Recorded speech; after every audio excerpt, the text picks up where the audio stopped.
Live stream number 3, I think. Technically number 3, but obviously the stream dropped several times last time, so we can hope that doesn't happen again. The stream looks a bit jittery to me. Let me know if it's working okay for you. But we're going to get cracking with our live Q&A for the end of round 3 of the French Open. The last couple of streams, honestly, not been much to talk about by way of upsets, people losing, key people losing. At the end of this round, it's a little bit different.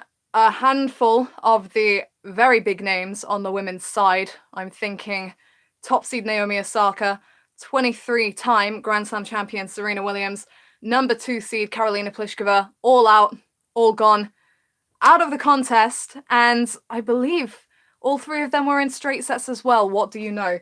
Guys, send me your questions. We're gonna get going with this Q&A. I'm very sorry that it's late tonight. I've been out helping at an event for the past few hours, so I pushed it back a bit when I came in, just to try and catch up a bit on some of what's been going on. I see there's been a bit of drama. Of course there has, it's a major.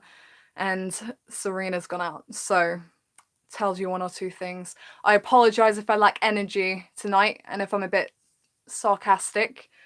It's the kind of drained mood I'm in. Right, round 3 is down and out. And do you know what? I've only got one laptop today. I'm going to have it in front so I'm not constantly looking to the side. Send them in, guys. Send your questions and we'll get cracking on rounding up the 3rd round action. Apologies if this isn't great time zones for everyone, but as always, this will be up afterwards. So if you're not here on time, be sure to catch up. Fantastic. Right, start with, where do we start, guys? Where do we start? Two of my leading contenders. I say leading contenders for the women's title. I went with my instincts from the outset of the tournament because we all know that there are countless names that could win the Women's French Open. And I think after the results today and the results yesterday, there's an even wider array of names that could win the title because some of the key contenders have gone. For me, if you've been watching previous streams, my instinctive choices were Naomi Osaka, Serena Williams, and originally Petra Kvitova, but she pulled out, so I added in Garbiñe Muguruza. Muguruza's the only one still going, and I'm quite proud there, actually, because I said that she'd beat Svitolina, and she did in straight sets. Oh yeah, Svitolina out as well, which I guess is a shock to most people, but honestly not to me. I just don't see Svitolina and Pliskova breaking through at the major tournaments. So here are the questions that are coming in. Can you hear me, guys? That's the biggest question in order to get this going. Right, let's get on. Serena and Osaka out. Yes, they are. Both of them went out today. I saw most of the Osaka match. I missed quite a bit of the second set. I'm not going to lie, I was a bit surprised when Osaka went down in straights. I think because I'd been so set on getting right behind my picks. Once I'd made my choices for who I thought would win the tournament, I thought I had to get right behind them and back up the reasons I thought they would do well. So I'd almost talked myself into believing that it would be an Osaka versus Serena quarterfinal. I think that up until the 3rd round, Osaka had performed how I anticipated she might and how I said, in that she rises up when she's down on the scoreboard. She comes through in the pressure situations. And in the first 2 rounds, that's what she did against Anna Karolina Shmiedlova. Her form at the beginning of the match was pretty awful by her standards. She was able to take advantage of Shmiedlova's tightness and then pull through with her best tennis at the end of the match. With Azarenka came out in fantastic form. She'd had great prep with the Ostapenko match. Osaka was trying to hang with her at the back end of the second set, made her breakthrough, pulled away. So when she loses the first set to Katerina Siniakova today, I think here we go again. You know, win through in 3 sets is my thinking for this match. And therefore, I wasn't paying much attention to the second set because there was a lot of matches going on at that time that I was trying to keep track of. Next thing I know, Siniakova's won. It does make sense, you know, based on Osaka's form coming into the event. My logic for picking her to win, or picking her as a contender to win was based on the fact that she does just rise up at the big events. And she's won the last 2 Grand Slams. She didn't have fantastic form running into the first one of those, I don't think, and nothing really stood out about her run into the French Open. So I just thought, we've seen throughout the clay court season in moments such as when she came back from 5-1 down in the final set to beat Donna Vekic in Stuttgart. Was it Stuttgart? Yes, it was. We've seen that when she's in position, she can do stuff. And today was just one comeback too far. I think that she'd gone to 3 sets once too often. That there is some self-doubt there a bit. I mean, she knows what she's capable of, but I think, like anyone else, and she's still young, she's prone to nerves. And Siniakova was a difficult opponent in that she has a vast repertoire. She was pulling out the drop shot and playing it incredibly well. She was doing a lot of really good scrambling, slicing and scrambling and defending incredibly well, and getting those shots back deep as well. So Osaka, even when she was dictating, was having to finish the point several times over. And for a player that's not quite reaching the best form, and for a player who's prone to get a bit tight at the moment, that is less than ideal. Osaka fell there and she was out, and that immediately put the pressure on the shoulders of Serena Williams because the quarter became hers to win or lose. I thought at the time that might have a bit of an impact. I think that Serena's very wary of Osaka. She's too loved down on the head-to-head. I don't think she'd have overly thought into it, but that definitely put greater pressure on Serena, a Serena Williams who's come into the event without much match play, and I picked her as a contender based on what I know she can do on any given day if she's feeling it. So I haven't really answered a question there, but I'm gonna go down your questions. If you have any questions about those particular matches, let me know. What do you think of Barty's chances? She's had one of her best win-loss records this year. I think Barty's chances have now soared. As far as I'm aware, she was either in the quarter or in the same half as Osaka and Serena. Let me check. Madison Keys is in that quarter, so it's big for her. Barty, okay, so Barty is now the highest seed left in what was the Osaka quarter, the top quarter of the draw. Massive chance for her now. She would have been playing Serena, who took her out of this event last year. It was in 3 sets, so already we've seen there that Barty is able to do damage on this surface. Serena was, before she pulled out with injury, she obviously was a contender to win this event last year, however close it was to the beginning of her return.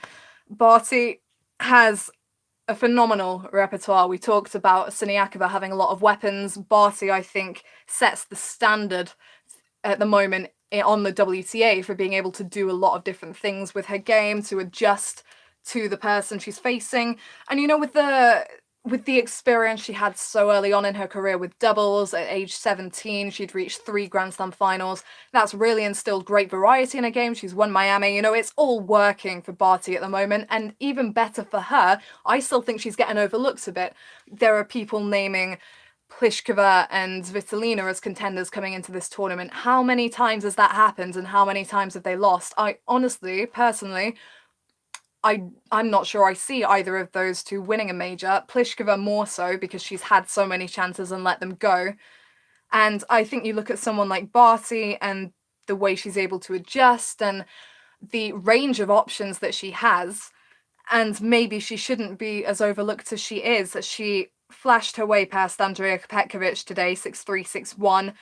Dismantled Danielle Collins 7-5, 6-1 in the first round. That's 2 quality players, one of them a major semi-finalist earlier this year, one of them a former top 10 player, that she's come through with little difficulty. Now she plays Sofia Kenin, who obviously got the win over Serena. Now, I only watched parts of that match against Serena because I was out, need to catch up on that. I heard that Serena was quite erratic, but still, for a young player like Kenin to be able to hold it together and come through in straight sets, and after Serena got the break back in the second, traditionally, Serena's losing, she's having a bad time, she gets back that break, and she comes through in 3 sets. That didn't happen, and that's because she had a player on the other side of the net who was looking, from what I saw, mentally primed for the occasion, who's been having a great year so far. She got a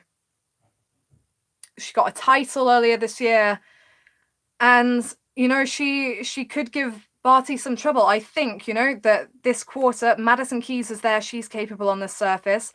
I mean, Siniakova's still in, Kenin's still in. It's these 4 players now. It's Barty, Kenin, Keys, and Siniakova in that top quarter. And that's difficult, especially when Barty is suddenly the player with the spotlight on her, pretty much, unless you're in America, and obviously it's Madison Keys.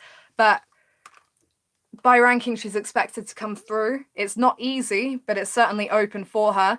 And when I look down the players that were still left in the tournament, I don't think I'd have Barty down to win the title at this point, but she's definitely up there with chances. So nice question. Thank you for that one.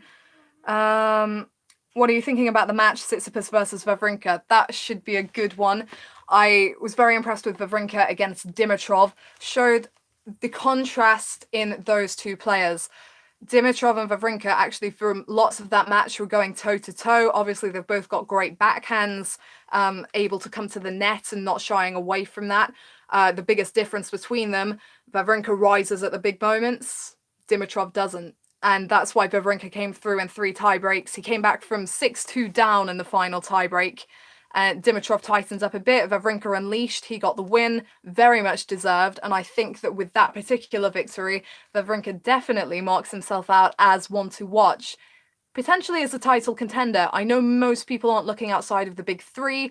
I myself committed to picking Nadal ahead of the event. So I'm very much looking at him. I've been curious about what a semi-final matchup with Nadal and Federer would look like, to be honest, because Federer's been impressive, although it could happen that he comes up against a player competing well and goes down in straights. With Federer, it's just a bit unpredictable like that, given that he's not played much on clay recently.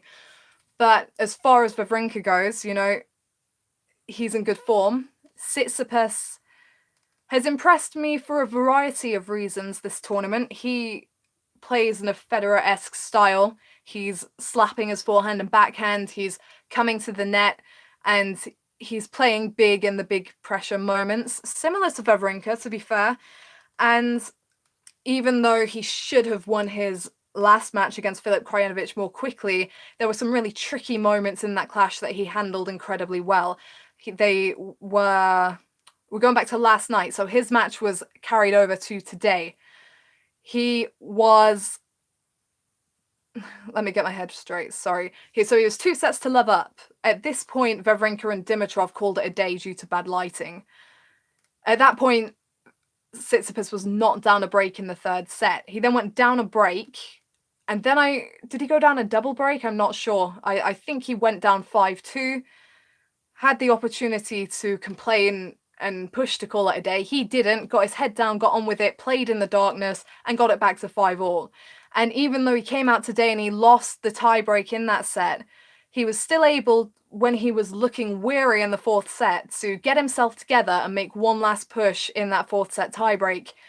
And it's concerning for him probably that he did look so exhausted in that 4th set, but I mean, he's a young guy. He's not had much major experience, and to have played the big points in the way that he did in his last 2 matches deserves credit from my perspective. Just because Tsitsipas looked so tired in his last match, I wouldn't be surprised if Wawrinka was to come through that match, especially since Wawrinka got a confidence-boosting win over Dimitrov in straights. But with the way they're both playing at the moment and competing, especially when it comes to the big and key points of matches, that one has the potential to be really, really interesting. So keep an eye on that one. Oh, lots of questions. Sorry, I will race on with these.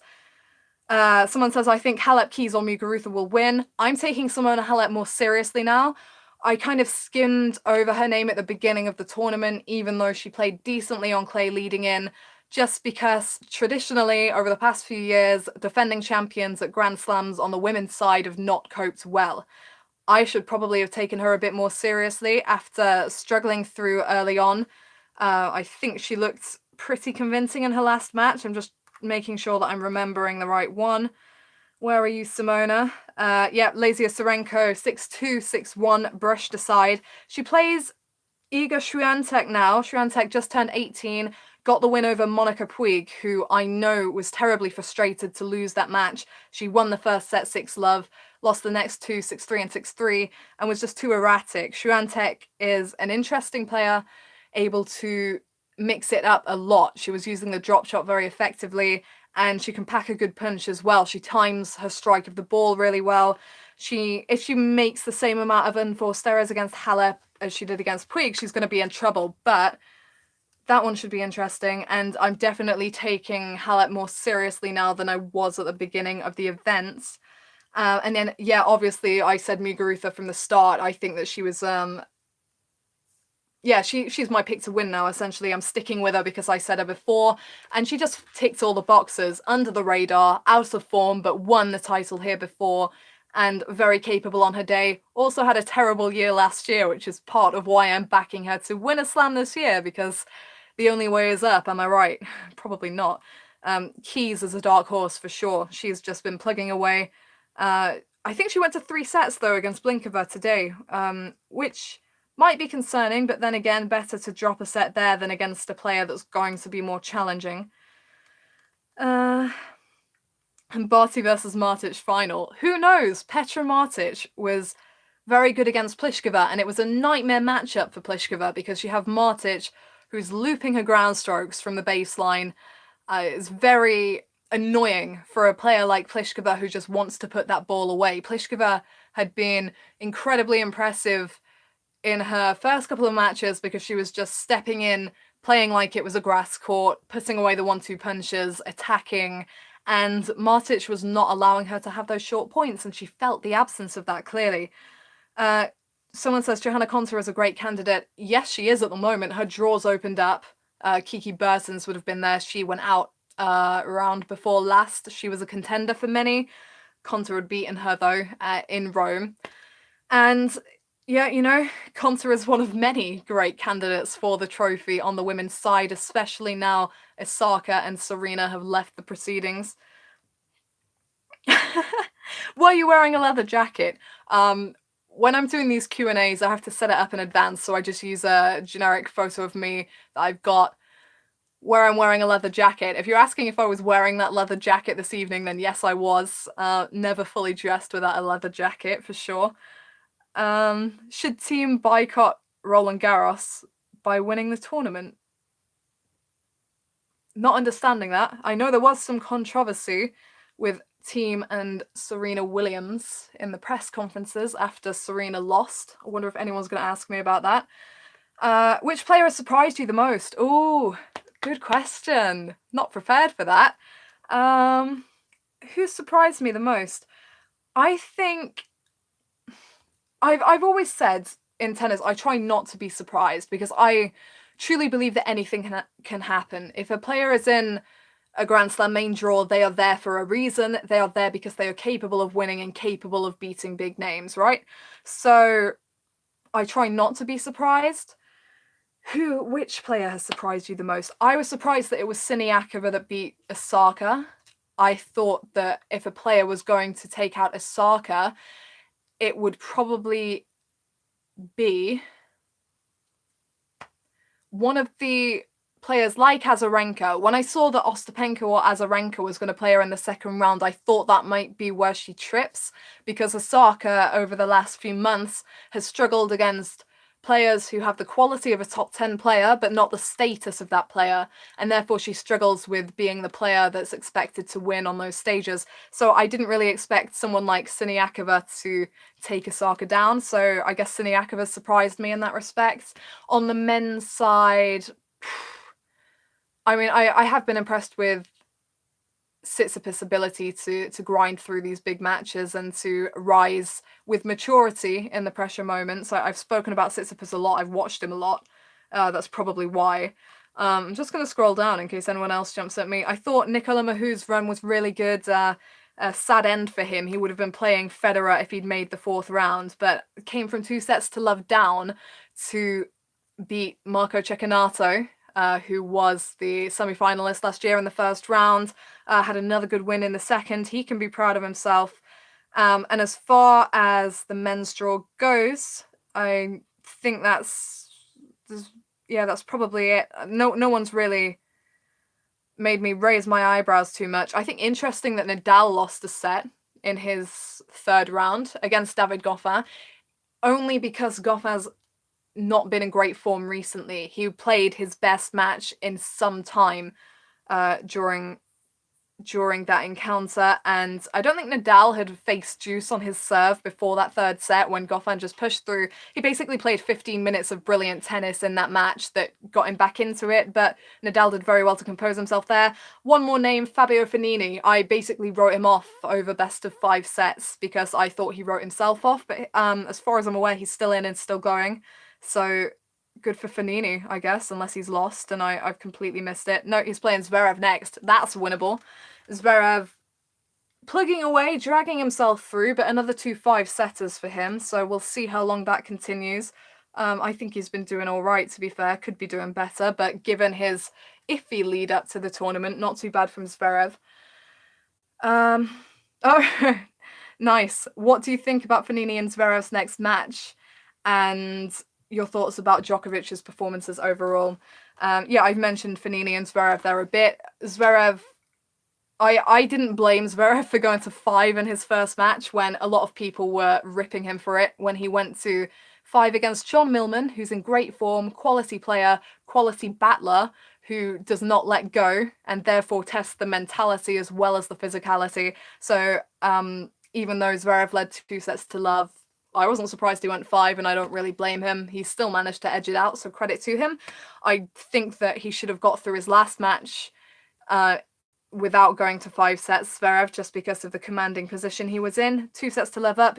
Dusan Lajovic has had a good clay court season, but 6-4, 6-2 were the first sets for Zverev. It wasn't a particularly slim margin, so I think Fognini will fancy his chances. He's come from 2 sets to love down to beat Nadal on hard courts, I believe. US Open 2015, am I right? Or was that Luca Pui?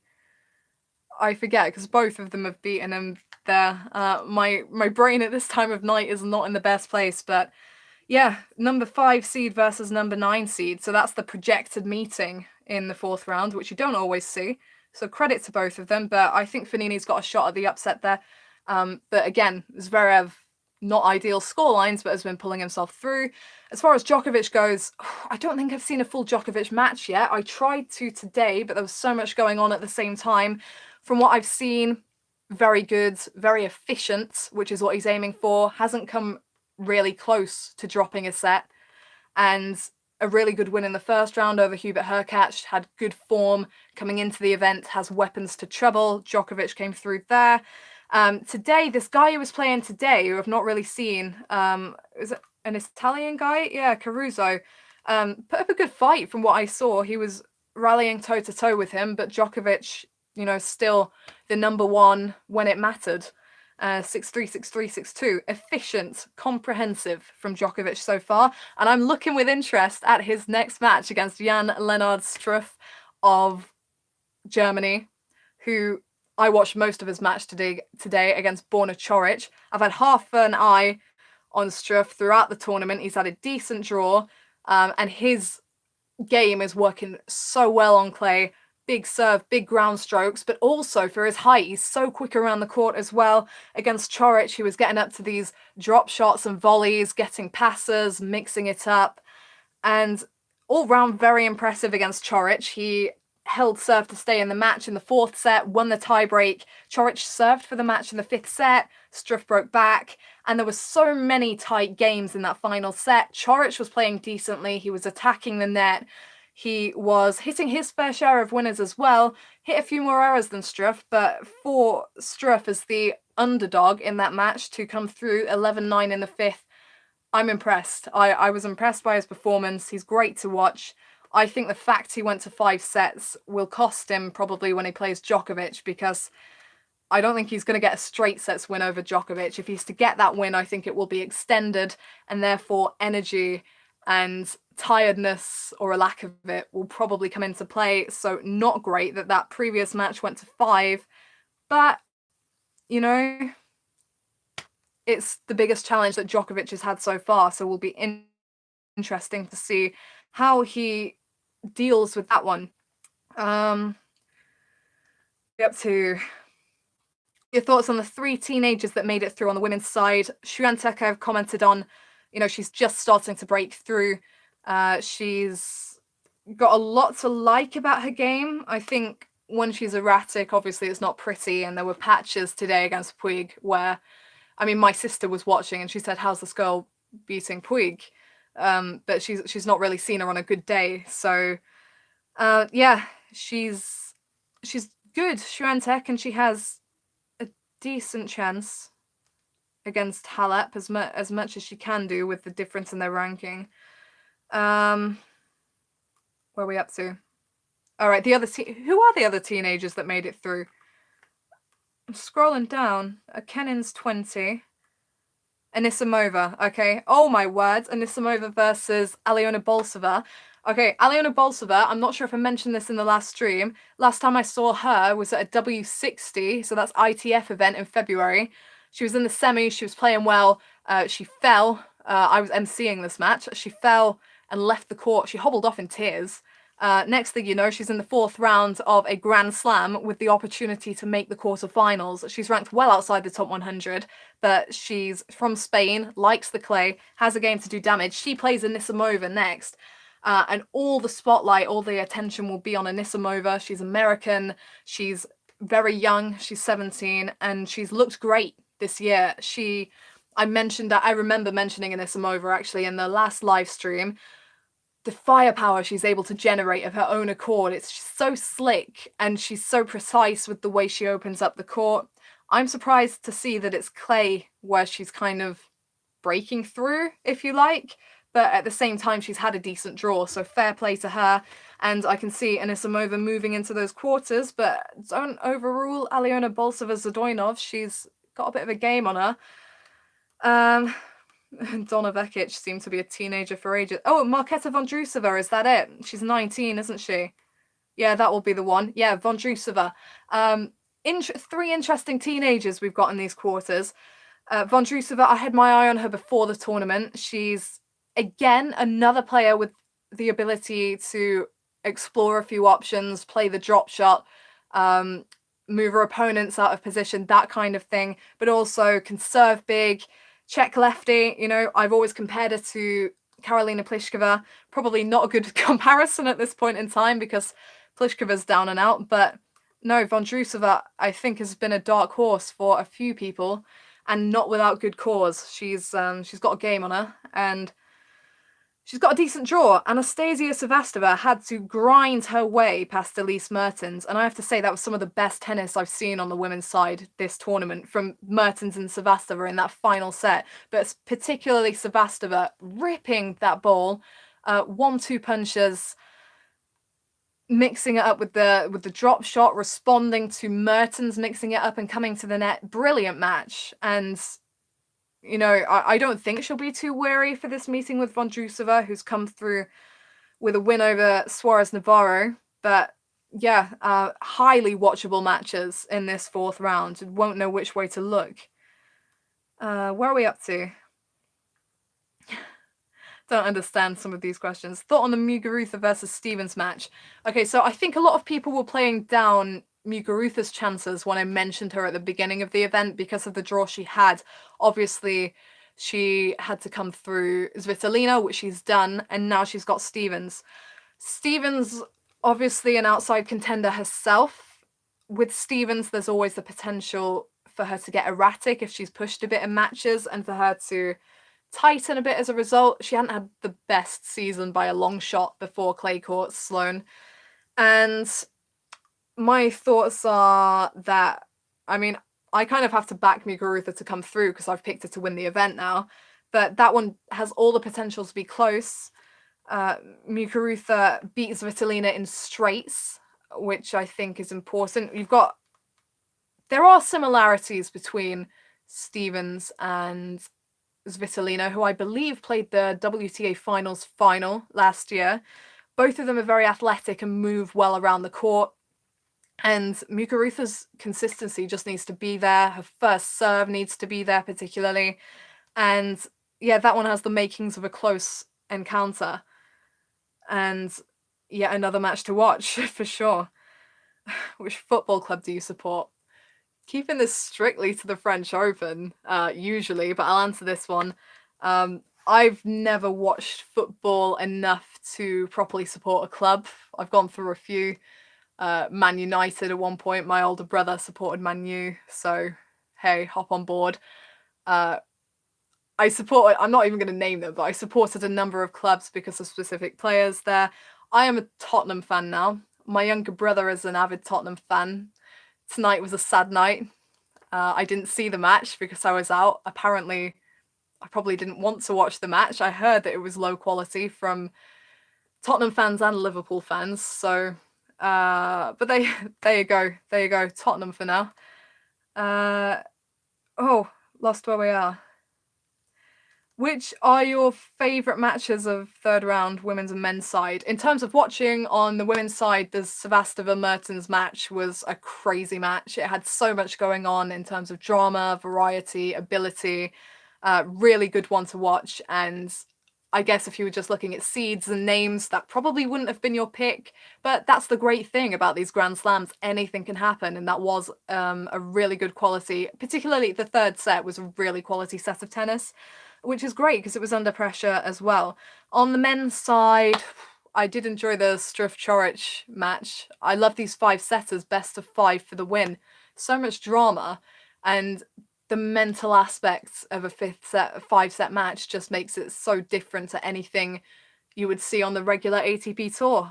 Brilliant match, some brilliant shot making from both players, and so exciting all the way down the wire. I know I didn't sound that excited when I said that, but it's late. Yeah, great match between Chorich and Struff. What do you think of Iga Swiatek? Answered that already. Some predictions coming in here. Considering that the only players left that have already won a slam are Muguruza, Stevens and Halep, do you think we will have a new Grand Slam champion? Again, I picked Muguruza ahead of time, so I kind of have to stick with her.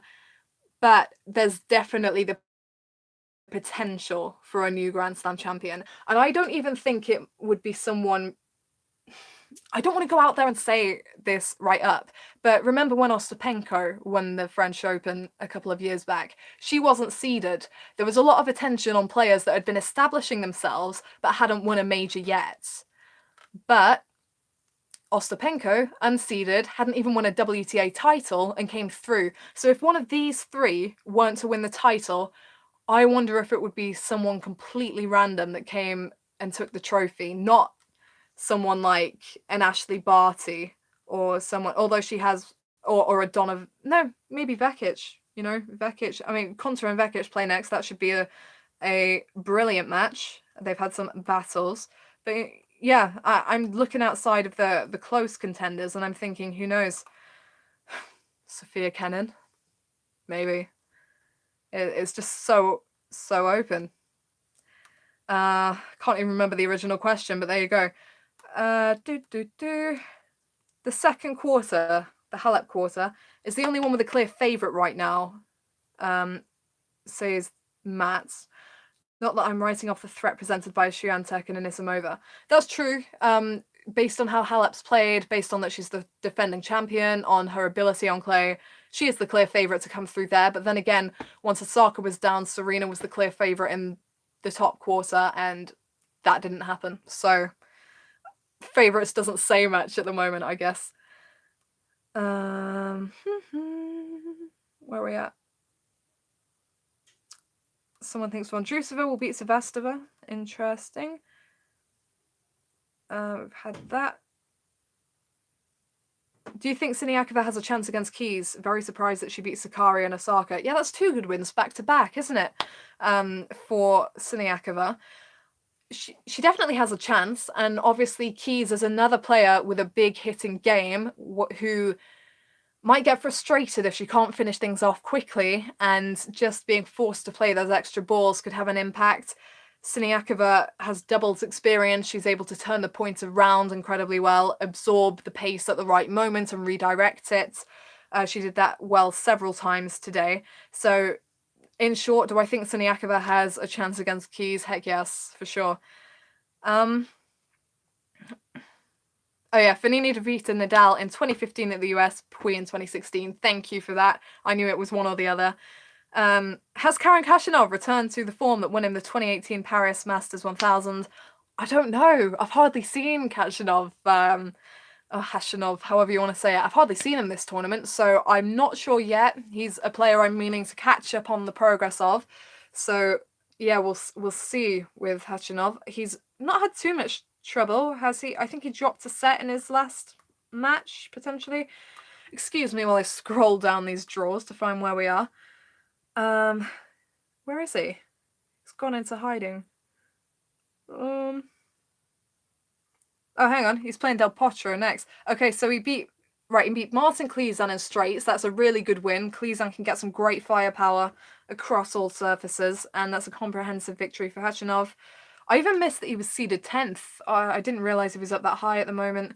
Okay, so it was that French wildcard that he dropped a set to, 6-love. Not fantastic, but there you go. So, yeah, Khachanov, I'd have to see. I cannot answer that question properly without having seen him, I guess. What? Okay. Where do you stand on the underarm serve? Are we talking about when Kyrgios was hitting the underarm serve? Kyrgios has had so much stick for hitting that serve. I thought it was genius when he brought it out. I mean, he brought it out against Nadal. Nadal stood miles behind the baseline to return. So, yeah, for sure, expose his positioning. Some people don't understand that for these players, it's not always about looking pretty. It's about winning. I mean, if you're going to throw it in to be an idiot or to tank a match, then that's another story. But I genuinely feel like players are trying to use it strategically, even if it's just to throw their opponent's rhythm. There's nothing wrong like that. If it's within the rules, then go for it. And I think that when Kyrgios has used it, for most of the time, it's been quite a strategic move, and I think it's been pretty clever from him. So that's my stance on the underarm serve. No problem with it. I think it would be a different story if players were just doing it all the time, because then you'd be asking yourself, well, are you just doing that because you can't thump in a good enough serve? And if that's the case, then what are you doing on the Pro Tour? Naming no names. But there you go. Petra Martic must be considered to make the semis at least, question mark. Yeah, potentially. She played really well against Pliskova. And you know, she's had experience. I believe she's been top 20 in the world and didn't flinch in that occasion against Pliskova, against one of the top seeds and one of the favourites for many to claim the title. So, yeah, she's got a good shot and she's opened up a draw a bit with that win. How long until there is a men's slam champion under 30? It depends whether the draw opens up for people at this event. I mean, Dominic Thiem not having the best time of it, 3-4 set matches now, but he's dragging his way through. So as long as he keeps himself in, he's a contender for if we get some shocks. I can't say. Predictions terrible. No, I'm not sure. I'm really not sure. But obviously we can see there's a host of players with the potential to win slams. Zverev's been around for some time. Coric, Tsitsipas, Shapovalov, Auger Aliassime. Loads of them. They're coming up in massive groups. How deep do you think Fognini will go? Do you think he's found a maturity or kind of discipline as of late with his recent streak of solid play? Good point. The reason that I wasn't taking Fognini as seriously coming into this event was comments he made himself. I just didn't think he backed himself over best of 5. We saw in Monte Carlo the absolute damage he can do on clay. This is a brilliant fit for his game. And he's an extraordinarily... Why am I trying words that long at this time of night? Extraordinarily talented guy. But I just don't think he backed himself for best of 5 across a long distance. I don't think he came into the event, or didn't think he came into the event, counting himself a contender. But maybe not, you know? A good point about maturity and discipline. Maybe he's had some sensible people talking around him. Yeah. I think that he's looked impressive so far this tournament from what I've seen of his results. Question there, I think it's one of my siblings messing around. Am I right or wrong? Thoughts on Serena? Do you think she has to play more tennis in order to be competitive, perhaps fit in an extra grass court tournament before Wimbledon? Okay, here's my thing with Serena, right? Coming into this event, I counted her as a contender based on what I know she can do if she's really feeling it and if she's physically fit. I didn't necessarily think she had the best preparation. She played one match on clay coming into the event. At this point in her career, when she's been struggling with injuries so much, honestly, I didn't think that was enough. But it's Serena, so I'm not going to rule her out. I think that she does need to play more in order to be properly competitive. From the bits I saw against Kenin, she didn't give up, but there wasn't the same fight and belief in Serena that you usually see in her when she's down on the scoreboard. She's just not in the same place she usually would be at a major. And I mean, I didn't watch the whole thing, so I didn't see, but usually when she's down, she really means business. The look of determination goes on her face and she puts the hair up. It's a small thing, but she does. She takes her hair, she puts it in a bun, and you know trouble's coming. I didn't see her do that today, and obviously I still need to catch up properly on the match, but when I tuned in at the back end, it was down, you know, and she was looking like she was going to cry, which is how she usually looks before she gets going. Time was up then. So, yeah, I don't think she would play an extra grass court tournament before Wimbledon just because of the selection of choice beforehand. I know one time her and Venus played Birmingham, I think it was 2011. Both of them lost there and then had poor Wimbledon campaigns. So just because she's Serena, I don't think she'd play a pre-Wimbledon grass court event.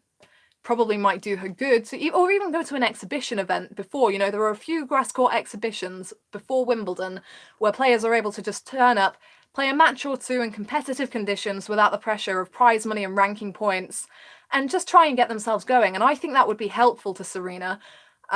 Obviously, I think one of the reasons her and Venus avoid the grass court tournaments is because they don't want to give too much away to their opponents. They won't know how they're playing going into Wimbledon, and obviously the two of them are very comfortable in playing on grass anyway.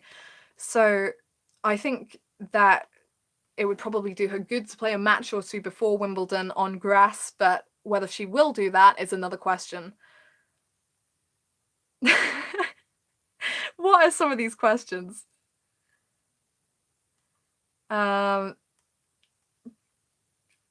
I have Zverev winning on the men's, Muguruza winning on the WTA. Thoughts? Muguruza, good pick. We're on the same page there. I'm not fully sure if I'm still with Muguruza, but I'm going with her because my instinct was there. She just ticks the boxes, and gotta stick with her or I could go through every player, even Alyona Bolsova, in the draw and give them reasons they could win. So yes, they're interesting pick on Zverev. I do think it's a bit of an overreaction when people go off about him going to 5 sets. I mean, he's won Masters 1000 titles. He seems physically fit, you know. Players have won slams before going to 5. It's not ideal. And honestly, I wouldn't be picking Zverev to win the tournament. I'm with Nadal. But yeah, it's a decent pick. Good on you if it turns out to be correct. That's major bragging rights there. Not a Game of Thrones fan, never watched an episode in my life. Don't need TV shows on my life at the moment, too much tennis.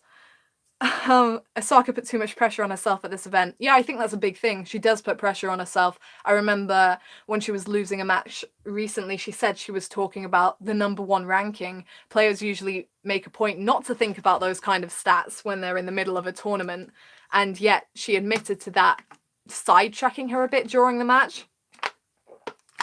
So yeah, I think she is definitely putting pressure on herself. Obviously hasn't won a title since Australia, and obviously an early exit here, given that that hasn't happened. This is her first poor major run in a while, and this could knock her confidence for a little bit, especially since that she hasn't really found her feet on grass courts yet. So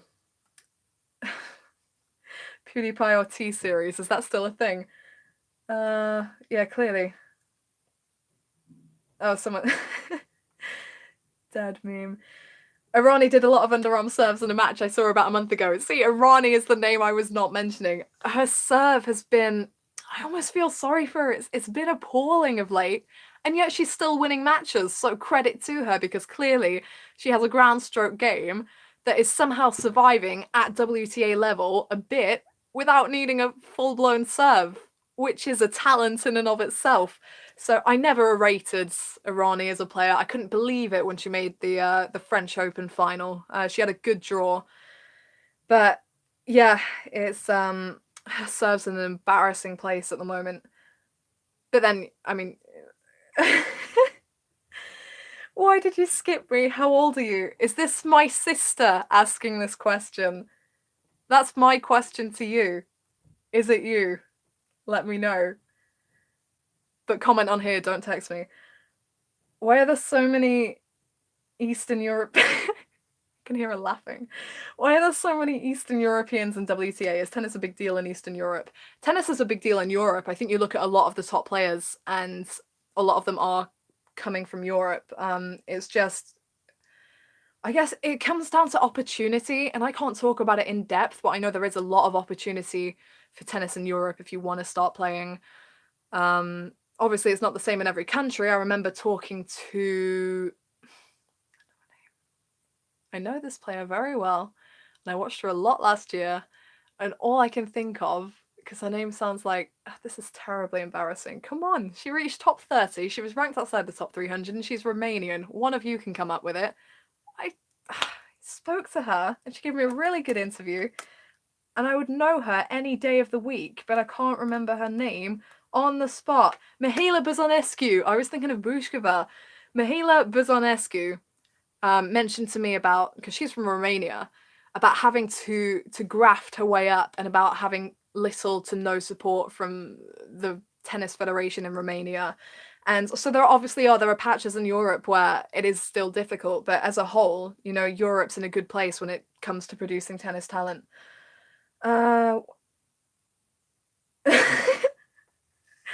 Oh man. Okay, where are we up to? Okay.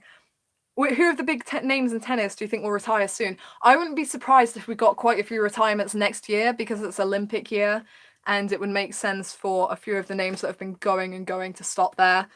There are the potential for some of the very big names to call it quits at the end of next year, but I always think that for these players, you know, age is just a number as long as they're playing their best tennis. I mean, why stop if you're still ranked in the world's top 5 just because you're almost 40? Doesn't really make sense. So yeah, I'm not sure. I mean, we've seen quite a few retirements recently. Agnieszka Radwanska at the end of last year, David Ferrer this year, Lucy Safarova. I was going to do the proper pronunciation, then I'm not going to. Stop it. Yeah, you know, it's a guessing game. It's a complete guessing game. Oh man, it's too late for this. They're laughing. This is live online, guys, okay? I'm sorry, I'm pretty sure that's... no. Where are we at? I can't find where I've got to. Sorry, guys. Should men not be... What? Some of these questions are mad. Should men not be banned for using a two-handed backhand? What the heck? Dude, okay. If Djokovic meets Nadal in the final, tell me your prediction approximately with percentage. It's very accurate percentages. Well, here's my thoughts, okay? When I predicted Nadal, I thought, and I based a lot of this on Rome, and anyone who's watched my content, I'm sorry if I'm like a stuck record, you've heard me talk about this before. My thoughts after Rome were Djokovic looked tired at the back end of Rome, and I was thinking if he plays Nadal at the French Open, he'll have had to come through 6 matches that are best of 5 set format. So if he has at least a couple of tight matches, he could potentially be really fatigued coming up to face Nadal. Whereas Nadal, because of the nature of his game where he engages in long rallies often and turns the point around, he has to be so physically fit and doesn't often show fatigue or exhaustion, in fact hardly ever. So if they were to face off in the final, I mean, Djokovic has been so efficient. He's really been making the case for himself. But I would be going with Nadal. And in terms of percentages, you know, I'd be giving Djokovic a good chance. So it would probably be something like 60% Nadal, 40% Djokovic, or 70% Nadal, 30% Djokovic, or something like that. Probably 60 and 40 at this point in time. Would see if anything changed nearer the time. There's a lot of people watching at the moment. I guess this is a good time for doing the stream, but it's not a good time for me. It's almost midnight. And people in the house are gonna want to get to sleep without me annoying them. So I should probably wrap up soon. Where are we at? What about Dimitrov? What about Dimitrov? He went out in straight sets. Not good enough in the big moments. Encouraging performance compared to ones that he's had in the past few weeks, but not enough to get through on this occasion. That's that for Dimitrov. Any changes you would make to the tournaments? Oh, that's quite an open-ended question. Any changes you would make for the tournament? A roof potentially. Haven't needed one so far this tournament. It's looked gloomy at times, but not really much sign of rain. So good for the French, because that's not always the case. Obviously, a roof on Chatrier would be good.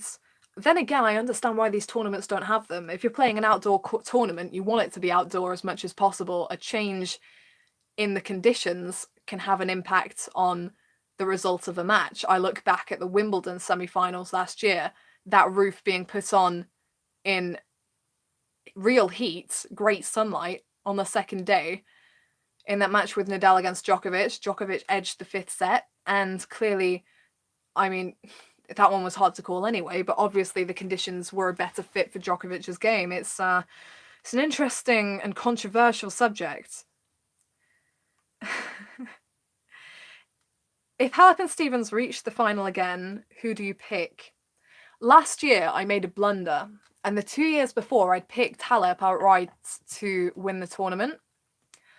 And last year, so much had gone wrong, and with the lead she blew against Ostapenko the year before, I didn't have the guts to go with her. And I do believe, if you watch, I think I live streamed the preview, but if you watch it back, I think I picked Stevens in 3 sets to win that. It's too hard of a question to ask. I think you can't make a final prediction properly before they've got there, because you need to be able to reflect particularly on their semi-final matches and how they've come through them. I think that has a massive bearing on the final and their ultimate performance. So that is too hard of a question to answer right now. I'd be going off performances that might have little to do with what actually goes down on the day. I reckon it would be close. I reckon it would be 3 sets. Some of these questions are way off topic. It is called a French Open Q&A, so I shouldn't have answered any questions that were non-tennis related, and I'm going back to that. No non-tennis related questions, please. Alright, someone says, does Federer have a chance against Nadal in the semis? I wasn't overthinking Federer's chances. I thought that Federer would do well on clay just because he's playing without pressure, because he's won here before, because he is so ridiculously talented. It's no surprise to me that Federer is playing well. If he was to lose to someone, it wouldn't surprise me if a lower ranked player came out playing really well and wiped him off the court a bit. I remember Tsonga coming out here a few years ago and taking him down in straights. I think he has a chance against Nadal in the semis. If you look at his recent record against Nadal, Nadal's not been able to find the answers, and I'd pick Nadal probably to come through because I've predicted him to win the event, and because of the conditions of Chatrier. Semi-finals, that would be a match on court Philippe Chatrier. Conditions for Nadal's forehand to Federer's backhand, brilliant. So I'd pick Nadal to win it, but for sure Federer would have chances. And as the two have gone on in the tournament, that's a matchup. I daren't say it, but it's a matchup I've been thinking a little bit more about and wondering how it might go down. Sorry, I can feel my throat getting really hoarse. The chances of Halep lifting the trophy this time, high, given the draw at the moment, but as high as anyone else at the end of the day. It's so open. Will you be doing live Q&A videos for Wimbledon? Good question. I'm not sure yet. Last year I was working at Wimbledon, like at the actual venue and site this year I'm not sure, so it will depend what I'm doing during the tournaments, and follow my social media, stay up to date here, and I will let you know in due course. Someone's telling me to talk slower. Believe me, you're not the only one. But I get a mix. Some people tell me talk slower, some people tell me talk faster. Unfortunately, if I don't talk fast here, I won't get through all the questions. So watch the video back when I'm done and reduce the playing speed on the video, and then I'll be talking slower. Where are we at? Do you think Ostapenko will return to the top of the game again if she loses the Wimbledon points, which seems likely she's going to plummet down the rankings? Well, if you remember, she wasn't actually in great form going into Wimbledon, so you would have said it wasn't likely that she would go deep at Wimbledon last year, but she did. So I'm not writing Ostapenko off. I think she's incredibly talented. I rated her long before she won that French Open, and she has all the potential to reach the top. I would have named her as a player who was always going to be a bit streaky, could be consistent top 10, top 5, but was going to have her streaks. But then I said that of Petra Kvitova, and she's been one of the most consistent players this year. So it's just the women's game, man. It's just so hard to call.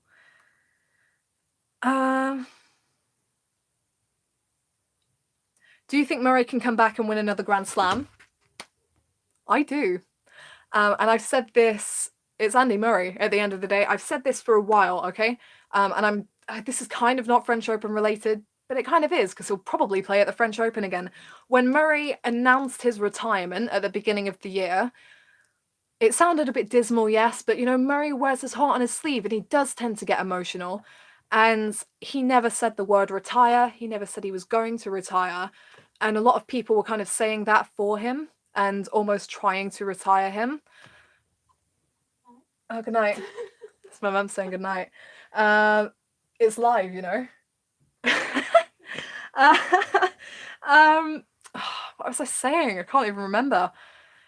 Oh, Murray. Yeah, okay. So everyone tried to retire Murray, and he never said himself that he was going to call it quits. So, he's playing. He said he's without pain. Bob Bryan, I think it is playing doubles in this condition. Fine, why can't Murray play singles? And people are saying, yeah, what about the grinding nature of his game? Well, only time will tell. But at the end of the day, it's Murray. The 3 slams he's won, the draws have kind of opened for him a bit, and he's taken advantage. What if that happens again? So yeah, if he doesn't want to retire, if he keeps going, then for sure he has the chance to win more majors. And if people think I'm crazy for saying that, well, call me crazy if he wins another slam. Where are we at? I'm gonna have to call it quits soon because it is so late here, so apologies. But where are we at? Thank you.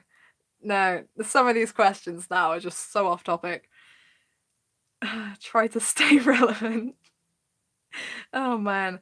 Oh really? Someone says I did pick Halep last year in 3 sets. No way. Oh, I feel great about that now. I thought I'd pick Stevens. Maybe I did in my head and actually said Halep because I'm so torn over all predictions. I was probably going round in circles the entire video. Oh, wow. Okay. That's good to know. Feel a bit better about myself now. Thank you. Stop going back with this question. Will you be going to Wimbledon qualifying? No, I will not.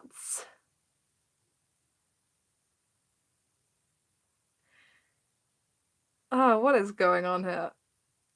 The person that keeps coming back with the same question, okay? I think I know this person, so don't get wound up. It's all good.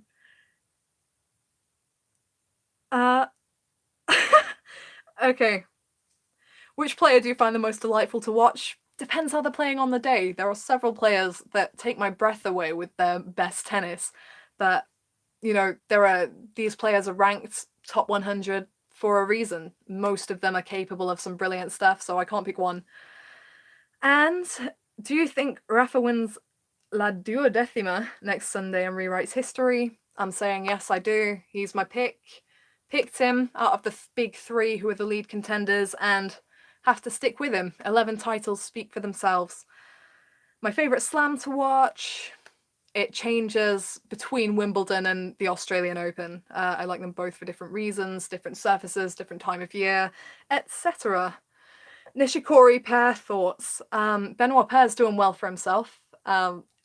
Admittedly, in the last round, he played a Frenchman. Frenchmen generally do well early on at the French, but not necessarily further in the tournament. So one of them had to lose, and it wasn't Pair. So Nishikori, I don't think, has reached his top gear this tournament. He was in some trouble against Laszlo Dare in his third round and should have finished that one earlier than he did. I think he was even down in the fifth set before he won, but obviously beat Jo-Wilfried Tsonga, who, yeah, it wasn't in great form, but is still Jo-Wilfried Tsonga, so that one has potential.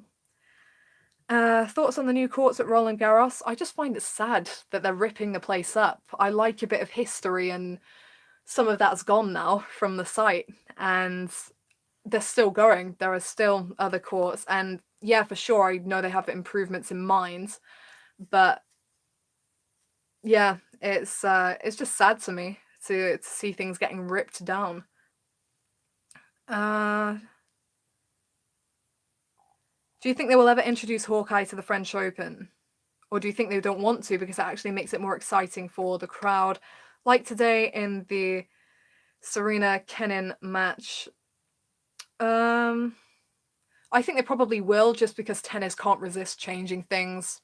They want to make shorter sets, they want to make shorter matches. For sure, they'll probably bring Hawkeye to clay courts at some point because the people in charge just can't seem to help themselves.